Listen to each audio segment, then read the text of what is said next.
Finasteride की का part 3 है। पहले में मैंने आपको बताया फिनेस्ट्राइड क्या है, कैसे काम करता है। पार्ट 2 में मैंने आपको बताया फिनेस्ट्राइड के एडवांटेज क्या है। पार्ट 3 में मैं आपको बता रहा हूँ फिनेस्ट्राइड के डिसएडवांटेज क्या है, क्योंकि लोगों को इस गोली से बहुत डर लगता है। जो भी हमारे पास आते हैं वो बिल्कुल डरे हुए घबराए हुए आते हैं, बोले नहीं सर ये गोली हमें नहीं लेनी। तो मैं उनको कहूंगा कुछ हद तक उनका जो डर है सही भी है। Now I am going to tell you what are the disadvantage of using the finasteride 1 milligram every day. सबसे पहला साइड इफेक्ट होता है sexual side effect. Sexual side effect में 3 प्रकार के साइड इफेक्ट होते हैं। Decrease in libido, libido is the desire to do the sex, उसके अंदर डिक्रीज होता है कि सेक्स करने की इच्छा में कमी का आना। दूसरा होता है इरेक्टाइल डिसफंक्शन, जिसके अंदर पेनिस के इरेक्ट होने के अंदर थोड़ी प्रॉब्लम आ सकती है। तीसरा आता है decrease in the ejaculatory volume, जो इजैकुलेशन होता है उसके वॉल्यूम को कम कर सकता है। अब ऐसा नहीं है कि तीनों ये सेक्सुअल साइड इफेक्ट हर व्यक्ति में होते हैं। इसका प्रतिशत इसकी स्टडी की गई है, तो इसकी स्टडी में पाया गया 2 to 3% लोगों में जो 1 मिलीग्राम फिनेस्ट्राइड एवरी डे ले रहे हैं उन्हीं के अंदर इसका साइड इफेक्ट होता है। दूसरा ये साइड इफेक्ट ट्रांजिएंट होता है, टेम्परेरी होता है।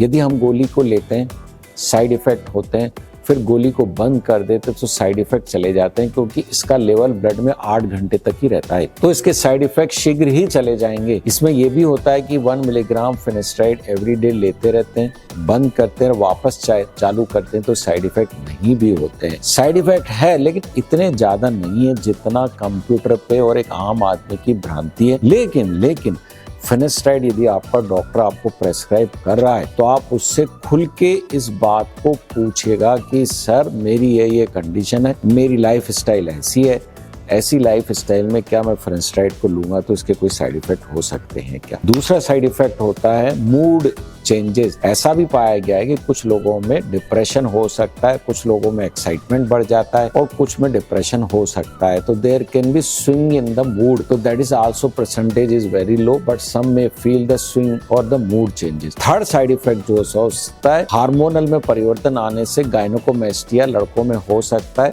ब्रेस्ट का स्लाइट एनलार्जमेंट हो सकता है और दूसरा ब्रेस्ट टेंडर हो सकते हैं, मींस उनमें पेन हो सकता है। चौथा किसी में एलर्जी हो सकती है, स्किन रैशेस हो सकते हैं। पांचवा डिसएडवांटेज कुछ लोगों में गम की हाइपरट्रॉफी भी हो सकती है, कुछ लोगों में ऐसा भी पाया गया। तो मेन साइड इफेक्ट फिनेस्ट्राइड हो गए सेक्सुअल साइड इफेक्ट, जिसमें सेक्स की डिजायर का कम होना। दूसरा साइड इफेक्ट हुआ गायनोकोमेस्टिया या ब्रेस्ट के अंदर टेंडरनेस, और तीसरा साइड इफेक्ट हो गया मूड में चेंजेस होना। ये 3 मेजर साइड इफेक्ट है।